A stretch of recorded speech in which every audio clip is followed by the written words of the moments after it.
Et nous allons entendre pour clore cette matinée l'intervention de Valérie Berga, psychologue et maître de conférence en psychogérontologie. Donc l'aidant est la personne qui vient en aide. Cette place d'aidant revêt différents rôles, ceux de soins, de surveillance, d'accompagnement à la vie sociale, de démarche administrative, de coordination de la vie quotidienne, de soutien et nombreux autres rôles. Vous allez donc nous parler de ces différentes problématiques. Donc je vous laisse une demi-heure et puis après on prendra quelques questions de la salle, ça vous va ? Donc bonjour à tous. Je tiens d'abord à remercier l'ensemble des organisateurs de ce colloque pour leur invitation à venir vous parler donc de cette question de l'aidance et plus particulièrement donc des problématiques effectivement psychosociales des aidants dans le cadre de différentes pathologies chroniques, plus précisément dans l'aphasie. J'aborderai aussi les besoins. Il faut que je fasse passer. Les besoins des aidants et puis les enjeux en termes de prise en charge. Alors pourquoi ce thème ? Je crois que ça a été largement abordé dans le cadre de l'introduction et des différentes interventions, parce que l'aphasie n'est pas qu'une perturbation du langage, elle est aussi associée à une perturbation du fonctionnement social et familial, qui touche particulièrement les personnes qui accompagnent et qui aident au quotidien leurs proches dépendants ou en situation de handicap. Ces personnes, on les nomme communément aidants familiaux ou proches aidants. Donc c'est un terme que j'utiliserai tout au long de la présentation. Donc je vous propose dans un premier temps de visionner une des scénettes du film Silence on parle, qu'on a réalisé dans le cadre du plan aphasie 2014-2017.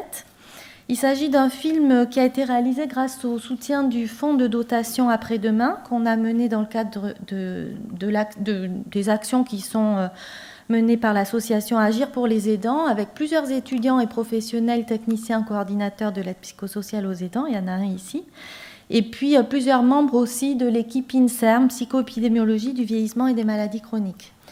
Donc on a conçu ce film à partir de témoignages et de la participation de familles de personnes aphasiques, avec 2 associations principalement. Puis on s'est aussi beaucoup appuyé sur notre expérience clinique et puis nos connaissances théoriques pour rédiger des scénettes qui ont ensuite été mises en scène par des acteurs bénévoles d'une troupe de théâtre bordelaise. Je vais tout de suite. Donc, ce film, il est en libre accès à l'adresse qui est indiquée ici. Ça n'a pas la prétention d'illustrer l'ensemble des problématiques psychosociales des aidants, bien sûr. Mais l'intérêt principal, c'était de permettre aux aidants d'utiliser ce support pour pouvoir sensibiliser en fait les membres de leur entourage aux difficultés qu'ils pouvaient rencontrer au quotidien. Donc, je pense qu'on va passer la vidéo tout de suite. Donc c'est une des scénettes, le déjeuner. Mais enfin, Pierre, calme-toi. Tu sais bien que ta fille travaille. On lui avait dit d'être là à midi pile. Mais avec les problèmes de circulation, tu sais bien qu'on ne fait pas toujours ce qu'on veut. Elle a peut-être été retardée sur la rocade. C'est inadmissible. On lui avait pourtant bien dit d'être à l'heure. Surtout qu'elle ne vient pas souvent. Oui, je sais qu'elle vient pas souvent, mais elle travaille. Et puis aujourd'hui, elle a fait l'effort de venir en semaine. Alors, ça peut être un peu compliqué pour elle. Elle n'avait qu'à pas accepter notre invitation. Je suis fatigué d'attendre. Elle a au moins un quart d'heure de retard. Ça se fait pas de faire attendre ses parents. Bon, j'en peux plus là. Allez, on va commencer sans elle. Ça suffit.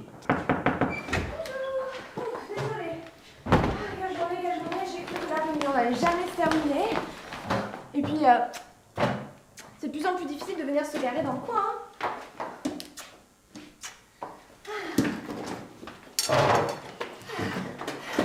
Mais quoi ? Qu'est-ce qu'il y a ? Qu'est-ce que vous avez ? Vous avez l'air bizarre. Tu nous trouves bizarre. Tu as vu à quelle heure tu arrives et tu nous trouves bizarre ? Quoi ? À quelle heure ? C'est bon, c'est pas parce que j'ai un petit peu de retard. C'est bon, j'ai une réunion après, c'est pas vous qui embauchez, non ? Ça c'est le comble. Tu arrives avec un quart d'heure presque de retard. Et on n'aura même pas assez de temps pour se voir. Mais pour toi, il n'y a pas de problème. Bon allez Pierre, calme-toi. Sylvie t'a dit qu'elle avait une réunion et qu'elle était en retard. Elle s'est même excusée. Bon, maintenant, on va manger tranquillement le repas que je vous ai préparé avec amour. Et puis, tout va bien se passer. Elle a juste dit qu'elle était désolée. Elle s'est pas excusée. Mais enfin oui, je suis désolée, mais tu comprends bien que j'allais pas interrompre la réunion tout simplement parce que j'avais un repas avec mes parents. Ça c'est toujours pareil, tu nous fais passer après ton travail. Ça fait combien de temps qu'on t'a pas vu? Un mois? Quoi? 2 mois, hein? Qu'est-ce 2 qu'il y a? mois. T'es pas contente que ta fille soit épanouie dans son boulot? Hein, tu préfères que je reste là avec mes parents à déprimer? Bon, ça suffit tous les deux. Toi, tu dis à ta fille que tu es contente d'avoir ici. Toi, tu dis à ton père que tu ne pensais pas ce que tu viens de dire. Et asseyez-vous tous les deux. Si, je pense ce que je viens de dire et non, je m'asserai pas, ça m'a coupé l'appétit. Je m'en vais. Au revoir. Je reviendrai quand tu seras calmé, papa.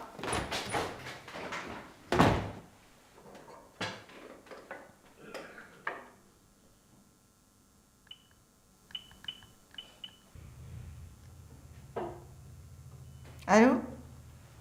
Sylvie? Ouais. Tu n'aurais pas dû partir comme ça. Oui, je comprends.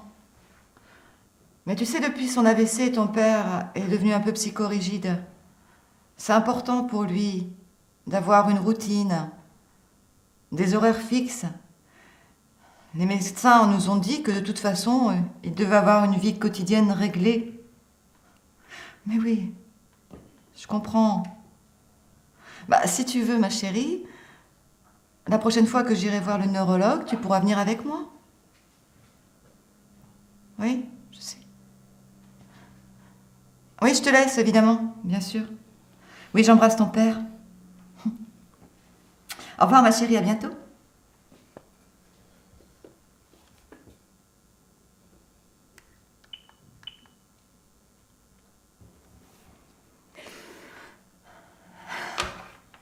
Allô, Sandrine? C'est Catherine. Oui. Oui, ah, bah tu sais, je suis fatiguée. Épuisée même. J'en peux plus. J'ai passé ma matinée à préparer le déjeuner pour Pierre et Sylvie, puis comme d'habitude, ils sont encore disputés. J'en peux plus. Bon, bah j'ai pensé que... Non, j'en peux plus du tout. Puis en fait, j'ai plus faim même.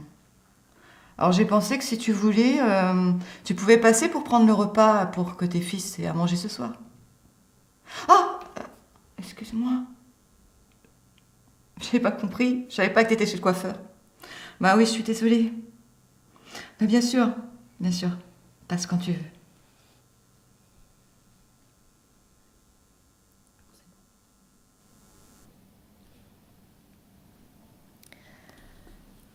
Donc voilà, c'était pour illustrer une problématique, une des problématiques auxquelles peuvent s'exposer les aidants. Je commenterai cette scénette au fur et à mesure de l'exposé. Et je commencerai d'abord par la signification du terme d'aidant. Dans la scénette que l'on vient de visionner, on peut facilement identifier évidemment qui est l'aidant. Il s'agit de Catherine, dont le rôle est central dans la famille. C'est elle qui régule, c'est elle qui temporise, qui encaisse les coups aussi. Elle fait tampon entre son mari et les autres. Alors il existe différents termes pour qualifier l'aidant. Je ne reviendrai pas, on les utilise beaucoup en pratique clinique, dans la pratique de terrain, en recherche également. Ces termes, ils sont assez controversés, ceci dit, ils sont peu satisfaisants si on les prend les uns après les autres. Ils sont surtout pas toujours compris par les aidants eux-mêmes. D'ailleurs, si on demandait à Catherine de nous dire si elle est aidant, il n'est pas évident qu'elle nous réponde oui. Je répondrai peut-être d'abord, je suis sa femme, je ne suis pas aidant, je ne sais pas trop ce que ça veut dire. Par contre, l'expérience nous montre que la question qui suit est beaucoup mieux comprise. Est-ce que vous vous occupez d'un proche malade ou dépendant qui nécessite une aide régulière de votre part? Ceci dit, ce terme-là, il a néanmoins le mérite d'être aujourd'hui répandu partout. On l'a vu, il est utilisé par l'ensemble des professionnels, en particulier par un certain nombre d'aidants, pas tous.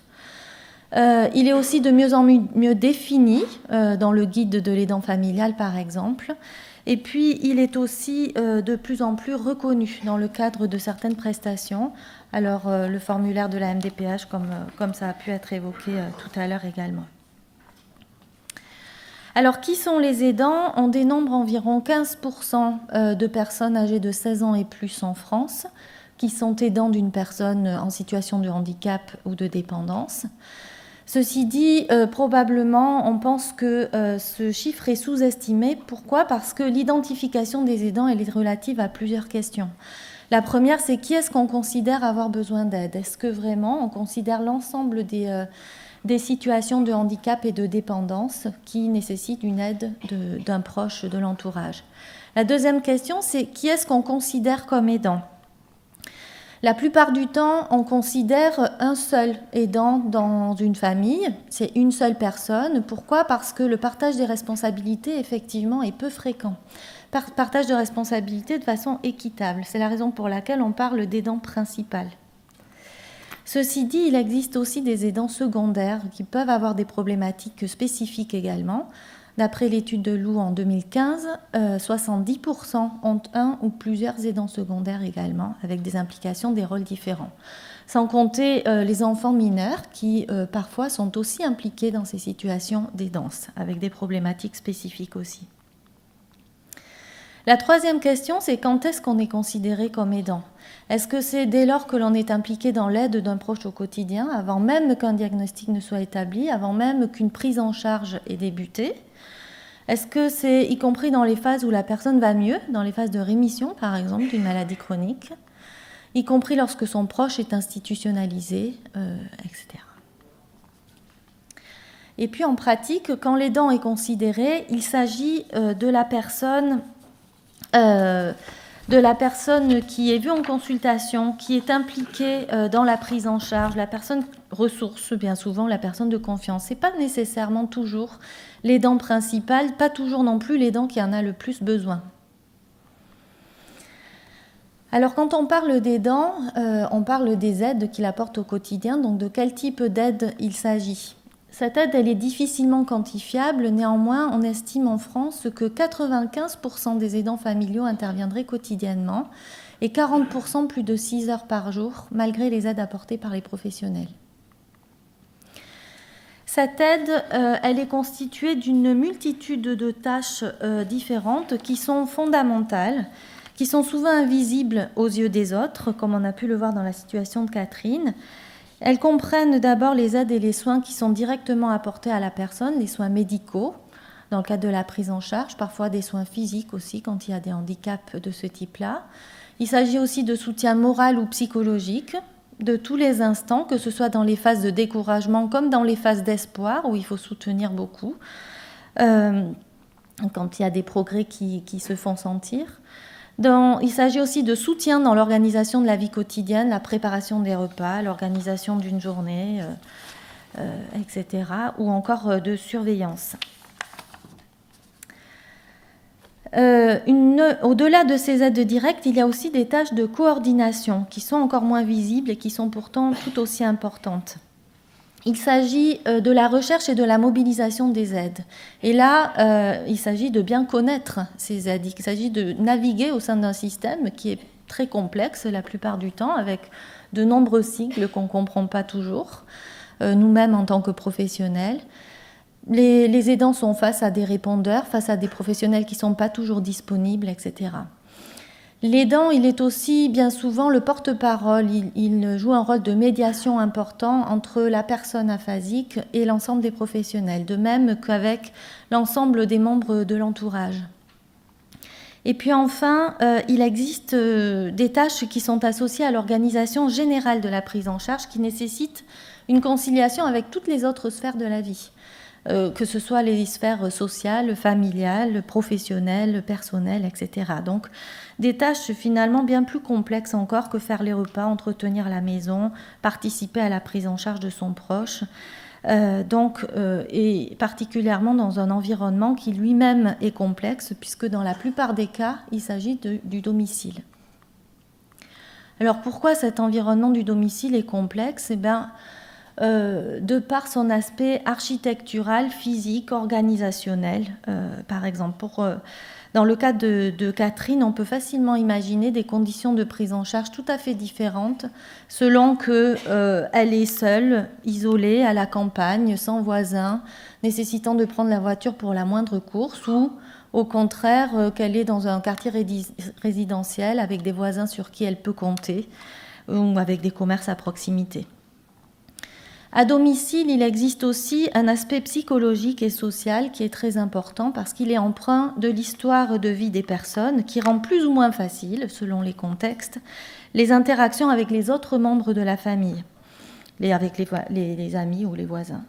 Et enfin, le domicile, il constitue aussi un espace privé et intime dans lequel il y a une appropriation de l'espace et de l'environnement qui est important et qui rend compliqué parfois la question de l'intimité de la personne malade. Jusqu'où l'aidant peut-il aider? La question aussi de l'intimité de l'aidant et de son entourage au sein du couple, avec les enfants, quand la personne malade vit chez lui en particulier. Et puis la question des habitudes, des routines, on a vu à quel point elles étaient importantes dans la situation de Catherine, et également lorsque la maladie nécessite un réaménagement du domicile et l'intervention d'aide extérieure. Ceci nous amène donc à parler du concept d'aidance et non plus d'aidant tout seul, parce qu'on voit bien que ça va au-delà de l'aidant tout seul. L'aidance, c'est plutôt un ensemble de transactions complexes où on peut être aidé et aidant à différents moments de sa vie, avec des besoins et des problématiques qui sont dépendantes de plusieurs facteurs, des facteurs individuels mais aussi contextuels. Pourquoi ? Comme les représentations qui sont propres à chacun par rapport à la maladie, la prise en charge, les croyances, les habitudes de vie, le fonctionnement familial, les politiques de santé, le réseau social ou encore les ressources psychologiques. Alors, quelle est la place et le rôle des aidants dans la prise en charge ? Eh bien, elle se situe à différents niveaux, dans l'évaluation des symptômes, leur évolution, leur répercussion au quotidien. Dès le repérage des premiers symptômes, ils participent à l'évaluation. Ils sont aussi impliqués dans la démarche de consultation. Un autre niveau, c'est dans l'élaboration et l'adaptation de la prise en charge. Pourquoi ? Parce qu'ils sont particulièrement bien placés et ils ont des connaissances bien plus justes sur la manière de résoudre les problèmes de la vie quotidienne. On a parlé d'expertise tout à l'heure. Ils ont aussi une implication importante dans la mise en place et la gestion des aides médico-sociales, financières, dans la mise en place et la gestion des soins à domicile quand il y en a, mise sous tutelle quand c'est nécessaire, ou dans la recherche et les démarches pour l'admission dans des structures de différents types. Et enfin, ils aident à l'ajustement de la prise en charge au fur et à mesure de l'évolution de la maladie. Ils ont donc un rôle important également dans le maintien à domicile, en sachant qu'il s'agit d'une aide gratuite sans laquelle le système de santé ne pourrait pas fonctionner. En France, les interventions des aidants pour les soins qu'ils dispensent représentent l'équivalent de 164 milliards d'euros, à comparer aux 240 milliards d'euros de dépenses de santé annuelles. Alors, quel est le vécu des aidants dans l'accompagnement de leurs proches au quotidien, compte tenu de tous ces éléments ? Bien, ce vécu, il est d'abord dépendant des motivations à devenir aidant. On a l'habitude de distinguer 3 types de motifs qui ne sont pas exclusifs les uns des autres. Des motifs d'ordre affectif et relationnel, des motifs d'ordre moral et philosophique, où prennent beaucoup le sentiment de devoir, et des motifs d'ordre matériel et financier, en particulier quand le placement est trop coûteux. Aux États-Unis, 49% des aidants déclarent qu'ils sont devenus aidants non pas par choix, mais par obligation.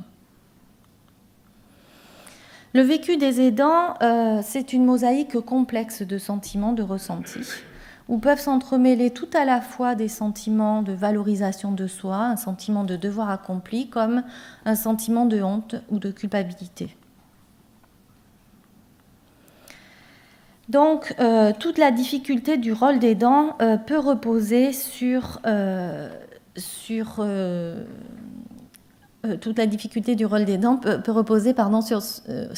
tiraillement, je vais y arriver, entre le sens qu'il donne à l'aide apportée, qui est dépendant de la relation qu'il a avec son proche, et puis le poids psychosocial de l'aide, et qui engendre des difficultés qui peuvent être importantes chez ces aidants. Dans le cas de Catherine, on peut facilement imaginer des conditions de prise en... pardon, excusez-moi. Dans le cas de Catherine, on peut facilement se rendre compte de ce tiraillement entre son mari, les besoins de la prise en charge, sa fille, les contraintes professionnelles et personnelles que peut avoir sa fille, et puis sa volonté de l'aménager peut-être. Et puis également sa volonté de faire plaisir malgré la fatigue que ça génère, l'énergie, les efforts que ça peut demander. Et au final, dans la préparation d'un déjeuner qui pourrait paraître tout à fait banal, mais qui se révèle une source de stress supplémentaire au final.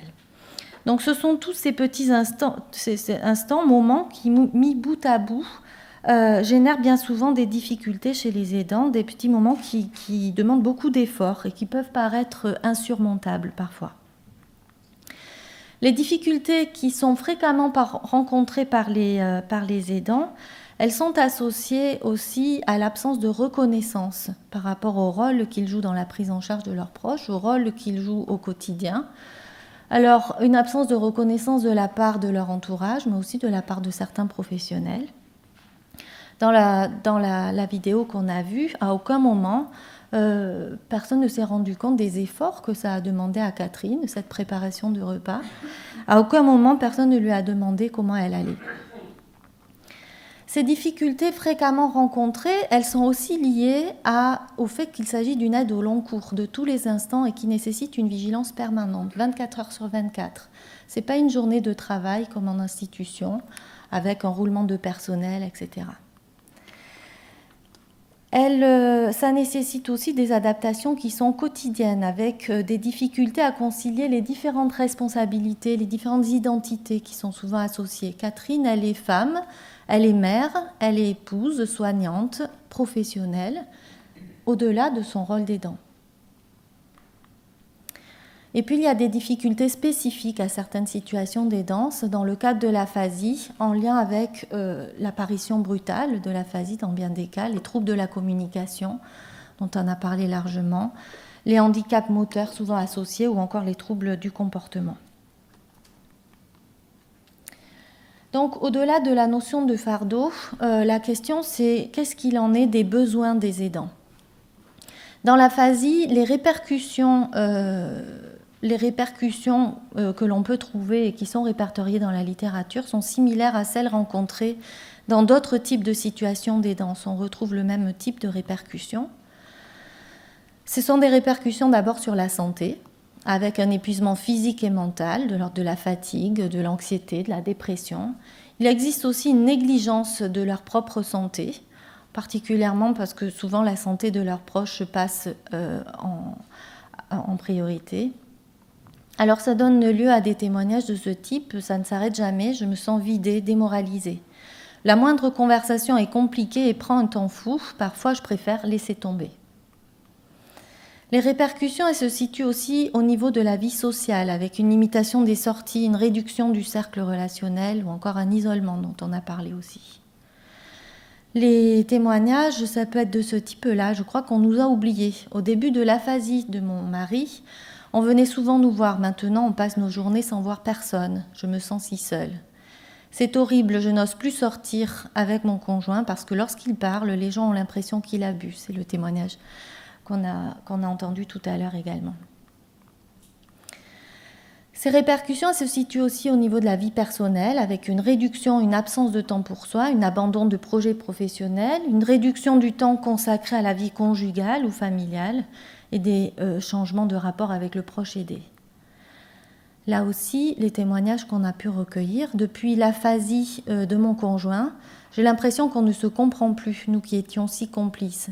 Nous avions plein de projets, aujourd'hui nous vivons au jour le jour. Je ne vois quasiment plus ma fille et ne parlons pas de moi. Même aller chez le coiffeur devient une mission impossible. Sur la vie professionnelle également, il peut y avoir des problèmes de productivité et de concentration, des problèmes de réaménagement du temps de travail qui ne sont pas toujours possibles en fonction du lieu dans lequel on travaille, un abandon ou un report de projets de perfectionnement, un refus de promotion, ou encore un retrait total ou partiel du marché du travail. J'ai de moins en moins de patience, je sens que je vais être obligée de diminuer mon temps de travail car je n'arrive plus à tout gérer.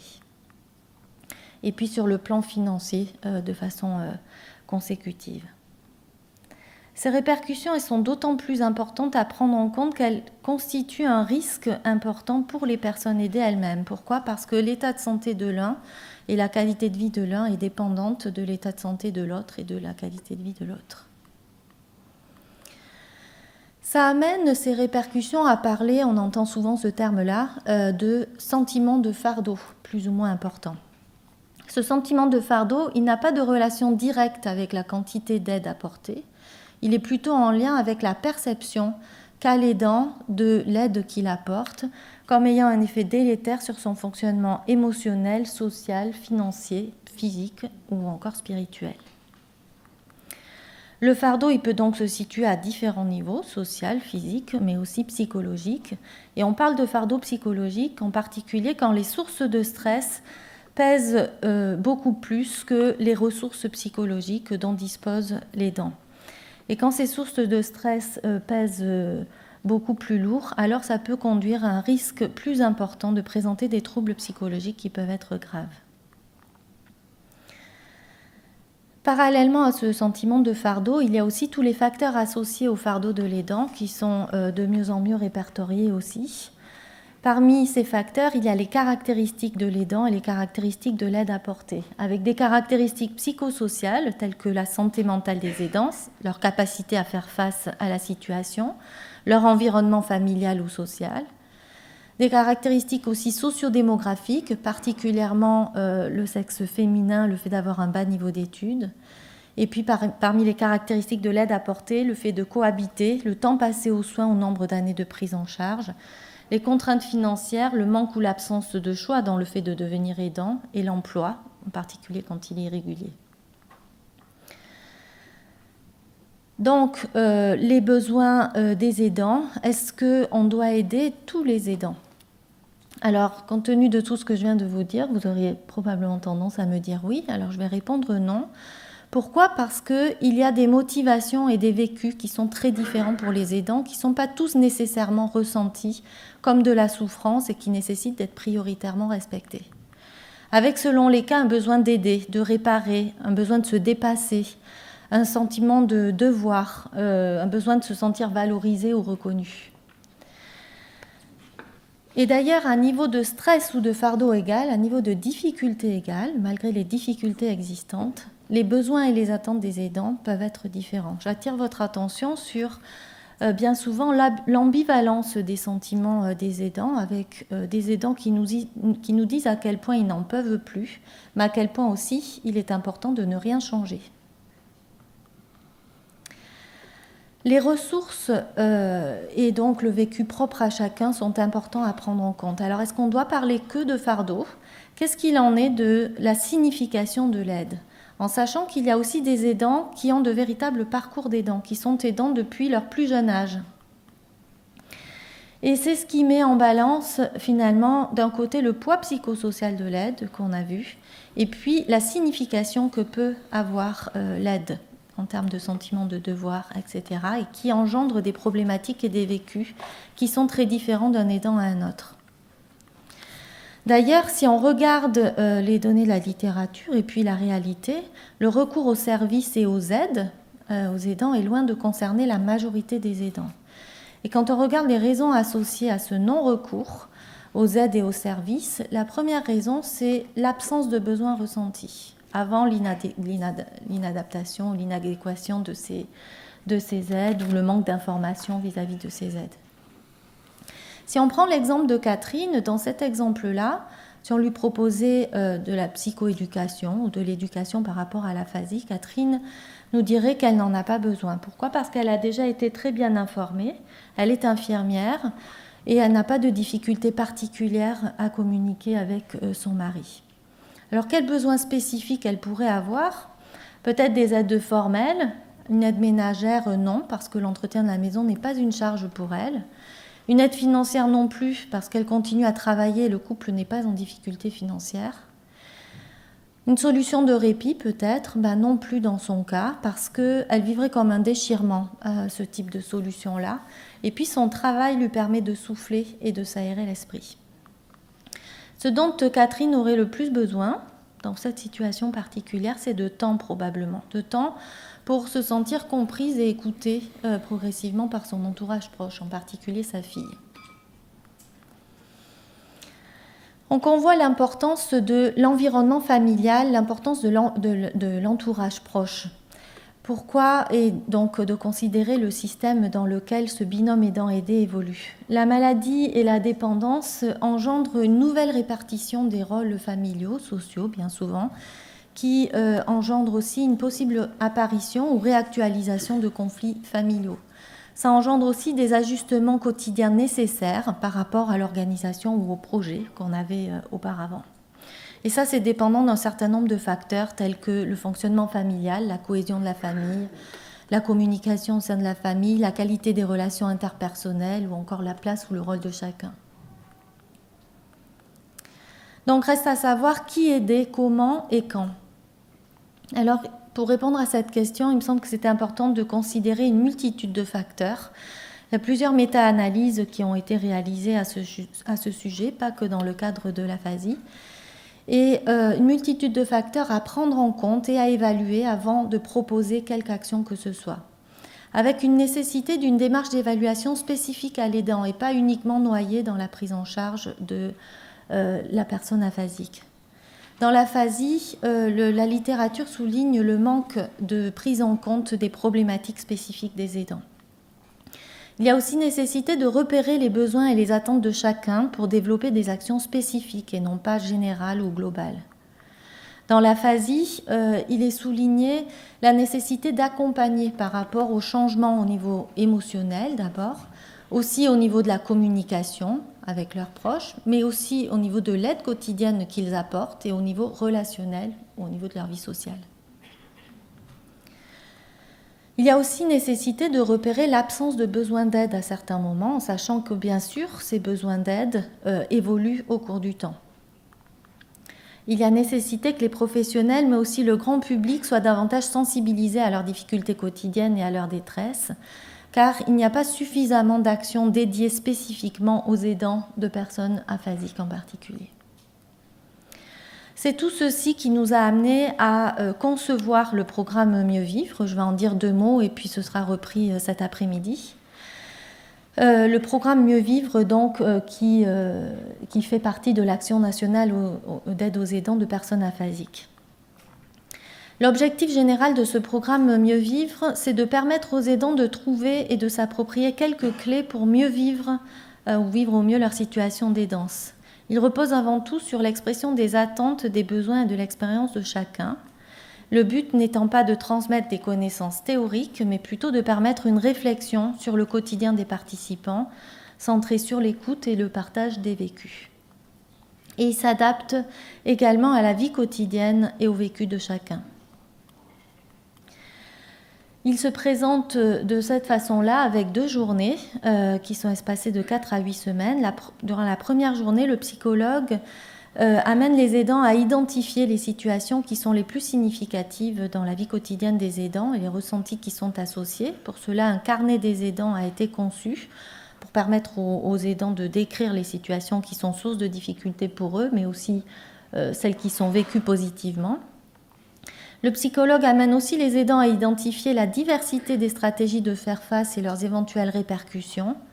Et enfin, il discute avec eux des ressources formelles à disposition, des ressources aussi informelles qu'ils peuvent avoir autour d'eux pour développer et maintenir un réseau social. Et donc là sont distribuées 2 brochures. La première, Être aidant d'une personne aphasique, qui reprend un certain nombre d'éléments qu'on a vus ici. Et puis la deuxième, c'est un dépliant sur les ressources à disposition des aidants dans chacun des départements.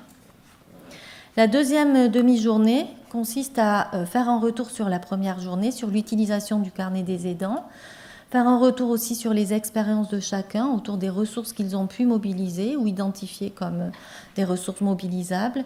Et puis ça a permis également d'évaluer l'atelier, donc là aussi, qui sera repris cet après-midi. Voilà, enfin, un film a été mis à disposition des aidants, le film Silence on parle, dont on a vu une des scénettes tout à l'heure. Je vous remercie pour votre attention. Donc, merci beaucoup. On va prendre 2 questions et on reprendra, au lieu de 13h30, on reprendra à 13h45. Comme ça vous laissera le temps de manger tranquillement. Donc, est-ce qu'il y a des questions ?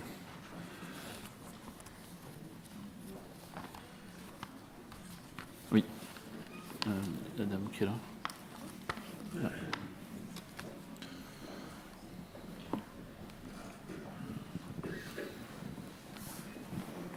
Bonjour, je suis responsable d'un centre de coordination en gérontologie dans le Val-de-Marne et je m'interrogeais sur le soutien aux aidants, particulièrement sur la question de la mobilisation des aidants.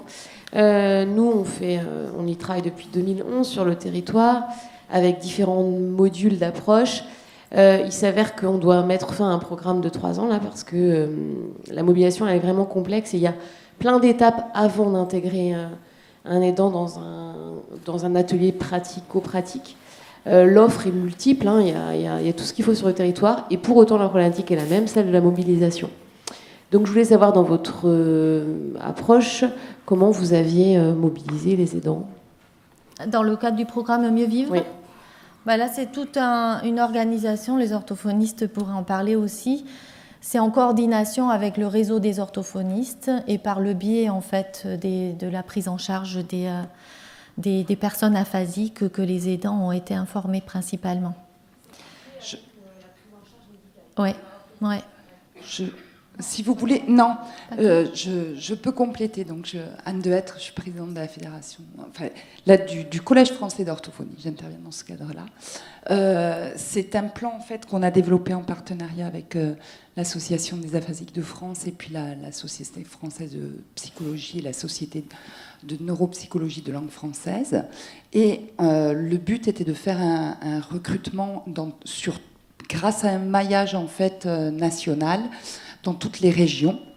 Donc on a branché en fait toutes les ressources disponibles dans chaque région, les associations d'aphasiques et puis les orthophonistes sur le terrain. Donc c'est passé aussi par les syndicats régionaux de la fédération. On a lancé des campagnes de recrutement auprès de tous nos collègues de terrain, qu'ils soient salariés dans les hôpitaux, dans les établissements ou en libéral. Et effectivement, avec des campagnes, alors il y a toute une campagne d'affichage, etc. Et puis la FNAF a fait de même aussi dans les associations régionales et départementales, en fait, auprès des personnes qu'ils pouvaient accueillir.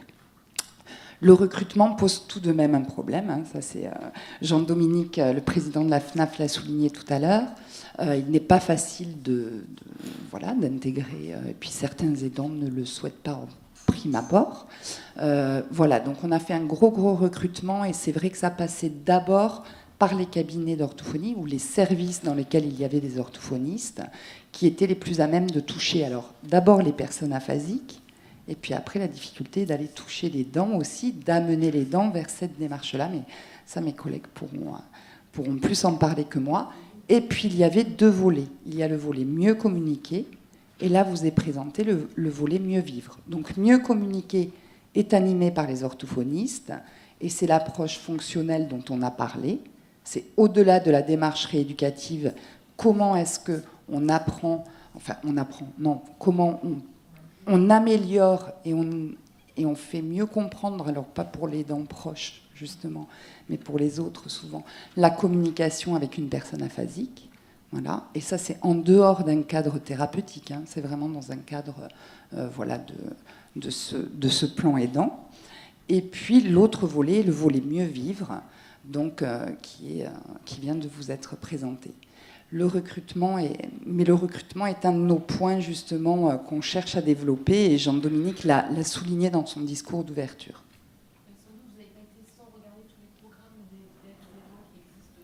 Tout à fait.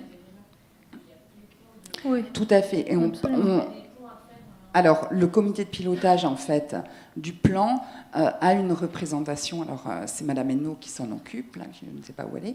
Nous avons une coordinatrice générale et qui fait partie du comité de pilotage à la CNSA de tous les plans aidants, en fait.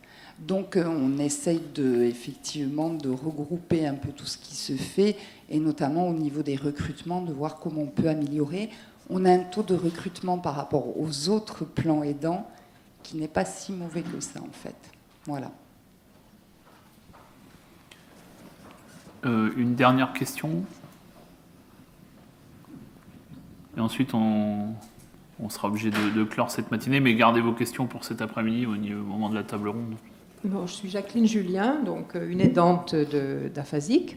Par rapport aux plans de formation qui ont été mis en place dans les régions, auxquels nous avons participé par les associations, on a relevé une difficulté de fréquentation des sessions de formation au niveau de ce qu'on allait faire de la personne aidée pendant la journée. Et cela a été un frein donc, qui a été remarqué au niveau de toutes les régions. Nous avons eu peu de monde à cause de ce problème. On ne peut pas laisser la personne à la maison, il faut le prévoir, c'est un peu compliqué. Et sinon, au niveau du fonctionnement, j'en parlerai cet après-midi dans mon intervention. Au cours d'une table ronde. C'est vrai, c'est une difficulté qu'on retrouve en fait. Vous parliez d'autres programmes faits dans d'autres pathologies. C'est une difficulté qu'on retrouve fréquemment, oui. La difficulté à laisser son proche seul pendant que voilà, on participe à des actions de ce type-là. Et alors là, ce sera la dernière pour ce matin. Oui, bonjour. Pascal Maginot, je suis représentant de la mutuelle des finances publiques d'Action sociale. Votre intervention nous interpelle, puisque nous travaillons, nous, sur cette notion d'aidant par le biais d'une allocation. C'est-à-dire qu'on peut financièrement accompagner un aidé ou un aidant d'un moment de répit, par exemple. Et vous l'avez fort bien dit tout à l'heure, quand vous avez dit, j'attire votre attention sur le fait que l'aidant ne veut pas abandonner son conjoint bien souvent. Et nous, on est confrontés à ce problème parce qu'on dit à l'aidant, on peut nous financer un moment de répit, si vous avez besoin de partir 8 jours, nous derrière on va financer, et la réponse, voilà, non, je ne peux pas parce que je vais l'abandonner et je ne peux pas l'abandonner. Voilà. Et après, on est un peu sec. Et on s'aperçoit que les personnes qui nous contactent ont peut-être besoin de parler parce qu'elles sont isolées, vous l'avez très bien monté là. Alors ma question c'est, est-ce qu'il existe un réseau où ces aidants peuvent avoir un contact téléphonique, peut-être simplement pour parler, pour échanger. Ça quelque chose qu'on ne connaît pas, vers lesquels on pourrait orienter nos adhérents. On a une vraie difficulté, c'est on peut les accompagner, nous, à notre petit niveau, et l'accompagnement, entre autres et principalement, c'est financier, mais on se heurte à ce problème. Non, je ne veux pas l'abandonner. Je dois rester à ses côtés. Est-ce que derrière, il y a autre chose qu'on pourrait proposer ? Dans le cadre d'une mutuelle, un projet fait avec une mutuelle, justement, c'est exactement le projet qu'on a proposé, c'est-à-dire un accompagnement des aidants par le biais du téléphone, avec un accompagnement au long cours. C'est vrai que ces solutions de répit, ça répond pas aux besoins de l'ensemble des aidants. Je crois que c'est important de le souligner et de le dire. Ça ne veut pas dire que ça répond pas à certains besoins, mais ça répond pas à l'ensemble des besoins. Et c'est la raison pour laquelle je parlais de démarches d'évaluation spécifique de l'aidant. C'est-à-dire que je pense effectivement, vous parlez du suivi téléphonique, ça en fait partie, que c'est important de partir des besoins et des attentes de chaque aidant, de chaque situation, pour pouvoir proposer un accompagnement spécifique. Par le biais du téléphone, parce que parfois c'est effectivement bien plus adapté, ou par le biais d'autres solutions, en orientant vers des services, des dispositifs ou des actions qui sont proposées. Mais donc, oui, je pense. Oui, c'est une précision par rapport à ça.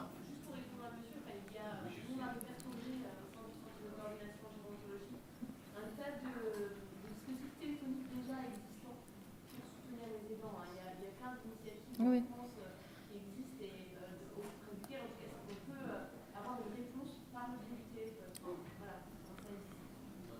D'accord, donc ce que je propose, c'est que vous donniez ces éléments-là et qu'on les redistribue à tous les participants. Oui, non, mais à la limite, un mail et puis voilà, on transfère. Voilà, donc merci encore Madame Berga pour cette intervention.